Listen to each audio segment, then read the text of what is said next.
Porque quando eu fui para Globo, eu fui como o cacique do Renato Aragão, que eu escrevi Os Trapalhões. A exigência do Renato para ir para Globo era eu ir junto, não eram os outros três, os outros iam depois, era eu ir junto com ele. Eu achava que eu ia acabar minha carreira, que eu não queria mais fazer Os Trapalhões. Porque eu já estava batendo de frente com o Renato, eu não era mais o Carlos Alberto. E eu fui falar com o Boni uma vez: Boni, deixa eu sair dos Trapalhões, deixa eu ir pro Jô, que eu me dou muito com o Jô, sou muito amigo. O Boni começou com meu pai. Nós tínhamos 17 anos e estávamos começando a trabalhar juntos com meu pai. E criamos uma amizade muito grande. Nesse corte do Flávio Prado Entre Amigos, Carlos Alberto de Nóbrega fala sobre como foi trabalhar com Renato Aragão nos Trapalhões, sobre a ruptura com o eterno Didi Mocó e como isso o levou a apresentar A Praça é Nossa no SBT por quase 40 anos. Não esqueça de se inscrever no canal, ativar o sininho das notificações e deixar o seu gostei. Então agora vamos pro corte. E aconteceu uma coisa gozada. Então o que aconteceu? Eu achava que minha carreira tinha acabado.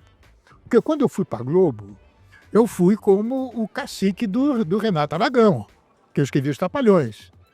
A exigência do Renato para ir para Globo era eu ir junto. Não eram os outros três, os outros iam depois, era eu ir junto com ele. E eu fui para Globo porque eu já estava batendo de frente com o Renato. Eu não era mais o Carlos Alberto de 11 anos atrás. Entendeu? Eu já não estava mais aquele cara que foi por exigência do Renato.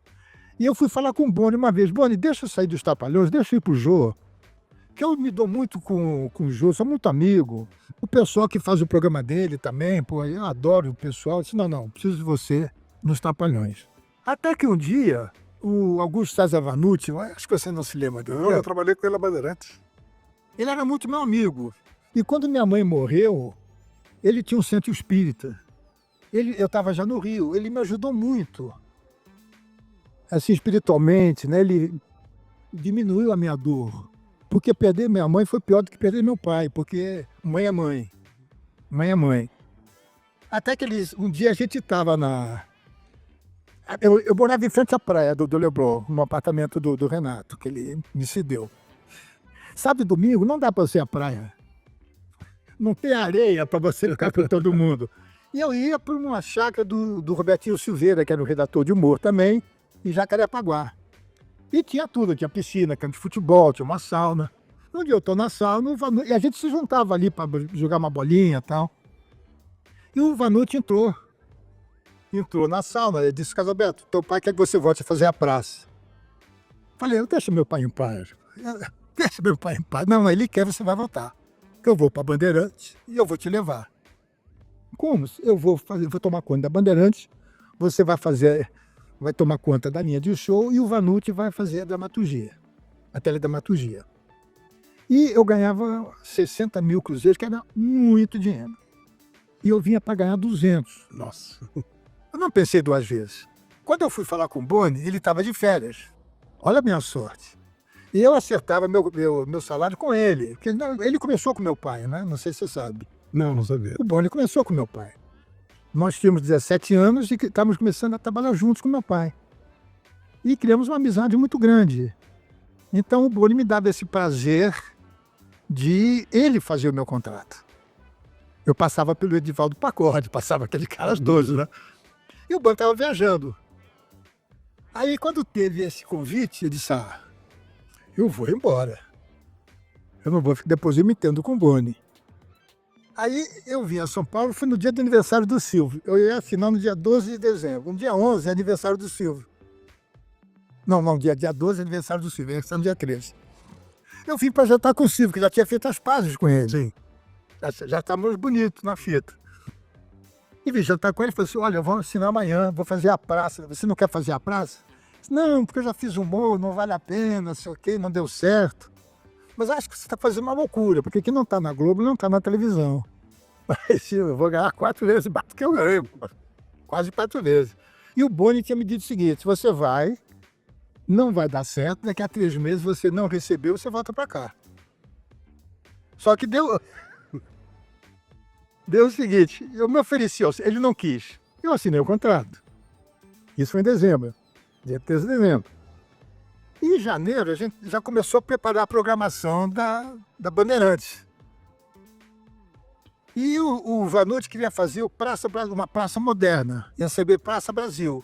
Era uma praça esburacada, que tinha bicheiro, tinha homossexual. E não era praça. Aquilo estava me fazendo mal danado. Eu escrevi os 3 primeiros programas, gravei 2 e foi pro ar. E o Vanucci queria o seguinte, quando terminasse o programa, eu dedicar a alguém o programa. Eu disse, olha, esse alguém tem que ser o Silvio. Eu fui à casa do Silvio, Silvio, eu vou te dar assim, queria oferecer o programa a você. E o Silvio veio com a história da cigana.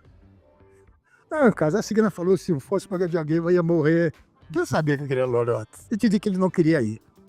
E convidei então o Arrilia, lembra do Arrilia? Sim, Ele era muito amigo do meu pai. Eles eram maçom da maçonaria, da mesma loja. Quando o programa foi pro ar, eu morava no Rio. Eu estava naquele Hotel Transamérica, perto lá de Santa Mário. Eu, o Vanucci e o Avancini. Quando eu cheguei no hotel, tinha um recado para eu não ir para o Rio sem falar com o Silvio. Minha mulher tinha ligado, que não tinha celular naquela época.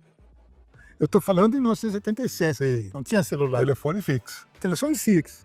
Eu estranhei, eu acho que, bom, ele vai dizer, olha, seu bom, parabéns. Eu liguei para ele, ele não estava, já tinha ido para a televisão. Me deram o telefone do camarim dele, eu liguei. Ele falou, pô, cabeça, eu vi teu pai sentado naquele banco, aquele banco é teu, você tem que... Eu falei, pô, Silvio, eu te ofereci, você não quis, não vá para o Rio sem falar comigo. Quanto é que você está ganhando? Eu falei, 200 mil. Vem aqui, não vai para o Rio sem falar comigo. Eu peguei um táxi, fui lá para Vila Guilherme, ele estava fazendo o programa dele, quando acabou ele entrou. Quando eu vi aquele cinema, eu fiquei apavorado, Flávio. Eu falei, mas Sé, eu não venho para cá. Se na Bandeirantes já estava ruim, imagina aqui esse cinema horrível. Aí eu tinha uma sociedade com o Silvio. Quando eu vim conversar com ele, quando fizemos as pazes, eu achava que eu ia acabar a minha carreira, que eu não queria mais fazer os Trapalhões. Eu falei, eu vou fazer, ou eu volto para fazer publicidade, que eu era da Alcântara Machado, ou eu vou advogar novamente. Então vocês ficam, isso eu falei para meus filhos, vocês ficam no Rio um ano, eu volto para São Paulo. Daqui a um ano vocês vão embora. Aí o Silvio, eu falei, Silvio, não vai dar para eu ficar, não tenho coragem. Aí ele acaba meio esculhambou, me deu uma dura, que você não faz ideia. Você guardou rancor, porque você brigou comigo, você não tem o coração que teu pai tem, porque o pai soube perdoar. Aí ele aumentou uma proposta. Nossa. Cara, não dava para dizer não. O Marcelo, quando ele fica nervoso, alguma coisa, a boca do Marcelo diminui. Eu olhei pro Marcelo, ele estava branco e não tinha boca. Ele tinha nariz e queixo. Eu falei, Silvio, o que é que eu vou dizer na Bandeirantes? Vai embora, pega um avião, vai para os Estados Unidos e deixa que eu me entendo. Porque o contrato é bilateral, eu vou pagar a multa e tá tudo bem. Eu disse, não, eu não vou fugir. Que vem uma guerra em cima de mim. Eu vou ficar em São Paulo. Aí, eu assinei o contrato com ele e caiu de pau em cima de mim. Puseram as entrevistas que eu dei falando mal dele, aquele negócio todo. E o pior é que era o Ney Gonçalves Dias, que era muito meu amigo. Você vê como é a nossa vida, né? Ele ligava me, Casalberto, pô, me desculpa, mas hoje eu vou ter que te esculhambar. Eu vou te chamar de Judas hoje. Pô, mas não é nada, é papel, escreveram isso. Mas nem liga, pô. Pô, com o dinheiro que eu ia ganhar, pô, tava me incomodando. E não era uma coisa desonesta, podia ser não é nem antiético. Porque quantas vezes a televisão manda o artista embora? Paga a multa e tchau. Claro, claro. Foi o que eu fiz, o Silvio pagou a multa, aí eu estreiei. Em maio, eu não me lembro bem o dia, primeira semana de maio. Eu estreiei numa quinta-feira. Você falou que tirando segunda, que dia, tirando domingo e segunda, que dia você quer? Eu disse, olha, eu quero a quinta-feira. Porque o Vanucci me disse que vai continuar com a Praça Brasil na sexta. Se eu entrar na quinta, eu derrubo ele, hein? Na sexta. Porque antes de eu assinar, eu liguei para o Vanucci. Falei, Vanucci, ouvi isso assim, o que é que eu faço? Ele diz, assina que teu trem chegou, não perca esse trem, cara. Eu vou te esculhambar também pelo jornal e assim que você puder, você me leva para o SBT. Aí aconteceu que a praça deu certo, foi aquilo. Maravilhoso. Foi maravilhoso. Eu estou lá há 37 anos. Agora, uma pergunta final, mas talvez a mais difícil para você. Como foi A morte ver o dele. Silvio Santos morto? Olha, eu não via, graças a Deus, eu não vi o Silvio desde a... Por quê? Porque quando eu assinei o contrato com o Silvio, eu não discuti dinheiro. Eu não discuti dinheiro. Ele aumentou porque ele quis, ele me fez uma proposta, eu aceitei. Eu digo, eu só quero uma coisa, Silvio, eu não quero que aconteça o que aconteceu da gente brigar, ficar uns anos sem se falar. Eu quero ter carta branca no meu programa. Ele disse, eu te dou minha palavra que você vai ter carta, nem eu vou me mexer no teu programa. Eu falei, tá fechado. Então eu comecei a fazer o programa, deu certo, e eu só me encontrava com o Silvio porque, desgraçadamente, ele me colocou de diretor artístico. Foi horrível para mim, porque gerou uma inveja. Eu tinha um clima muito ostensivo, muito agressivo em cima de mim, dado pelas pessoas que estavam lá, que mandavam na emissora. E o Silvio me ouvia muito, porque ele me falou assim, eu quero os teus 11 anos, a tua experiência de 11 anos da Globo, eu quero que você coloque para mim. E isso incomodou as pessoas. Então, depois que um grupo saiu, aí a minha vida foi um paraíso. Há 20 e poucos anos que minha vida é um paraíso lá dentro. E quando eu tinha esse poder, eu renovava contrato das pessoas. Eu era diretor e eu não precisava falar com o Silvio. Quando eu deixei de ser diretor, ficou a praça. Eu não precisava falar com ninguém, nem com o Luzia, nem com ninguém. Eu fazia o que eu achava que eu tivesse. Eu tinha uma verba, Claro. dentro dessa verba eu mandava. Então, os meus encontros com o Silvio eram casuais. Por exemplo, meu carro ficava ao lado do carro dele. Às vezes você chegava junto, ficava batendo papo 10, 15 minutos ali. Às vezes ele me chamava para a gente bater papo, mas nunca de programa. Então, quando veio que eu fui para o sítio, o Silvio também se isolou. E eu continuei. A única coisa que ele realmente se meteu, mas foi para o meu bem.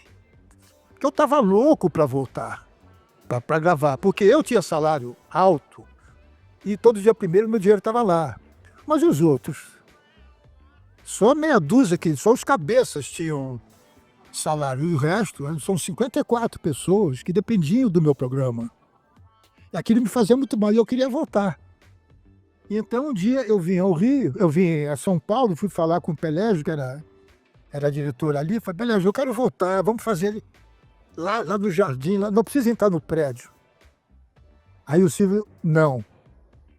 Aí surgiu, eu voltava para o sítio, aí surgiu a possibilidade de eu fazer na rua, numa praça. O que o Silvio fez? Proibiu a minha entrada lá dentro. Isso é amor. Tá te protegendo. Isso é amor. Estava me protegendo, ele não queria que eu pegasse. Até que eu voltei a trabalhar e ele aí já estava doente. Ele continuava mandando, mas mandando de casa. Bom, ele botou as filhas para tomar conta, mas a gente sabia que a última palavra era dele. Então, aquela presença física não me doeu muito. Me doeu a saudade do amigo, o medo do que ia acontecer. Só que antes disso, ele foi tão generoso comigo que ele falou para as filhas, o Carlos Alberto é intocável. Isso dito por elas, dito pela Daniela. E então, quando ele morreu, eu fiquei muito mal. Não pelo patrão, mas que eu conheci o Silvio, eu tinha 18 anos, ele 24. Nós éramos muito amigos. E eu pedi meu chão. Eu só fui melhorar no dia que a Daniela foi na minha sala, ela queria falar comigo. Eu disse, não, eu vou à sala dela. O Silvio já tinha morrido. Eu vou à sala dela. E ela disse, não. E ela falou, eu queria ir na sala dela. Eu sou a única artista que tem sala própria. Porque como era diretor, eles deixaram para mim aquele status de diretor. Ela foi na minha sala e começamos a conversar. Ela me disse, Carlos Alberto, você está zangado com a gente, alguma coisa? Eu falei, não, pelo amor de Deus, o que eu... Não, porque você dá uma entrevista falando que ele não estava certo. Você falou isso ali. Eu disse, não, peraí. Isso é que colocaram. O que eu disse antes não está no jornal. Eu falei o quanto teu pai foi importante na minha vida, na vida do meu pai. A Eliana me disse que há um ano que ela não estava satisfeita. Ela não estava satisfeita. Ela tinha uma chance de ir embora. Ela falou que o programa ela não tinha. E criou um clima.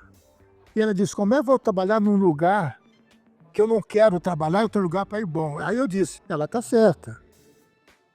Aí ele disse, olha só, é que depois que meu pai foi embora, você é a nossa referência. Nossa. Ó, isso foi tudo. Você é a nossa referência. Então o SBT é a minha casa. E o que mais me doeu foi no momento que eu joguei terra em cima do túmulo dele. Não é que eles pediram, mas me deram a pá para jogar. Aquilo me doeu muito. Me fez muito mal mesmo. Mas a vida segue, eu tenho que agora ajudar as filhas, me desdobrar. O pessoal está indo embora, mas eu estou do lado dela. Se um dia acontecer, eu vou ser o último a sair para pagar luz, certamente. Muito obrigado por ter ficado comigo até o final desse vídeo. Não esqueça de se inscrever no canal, ativar o sininho das notificações e deixar o seu gostei. Todo dia tem um corte novo pra você. Dá uma olhada no canal, tem muita coisa legal já. Até amanhã.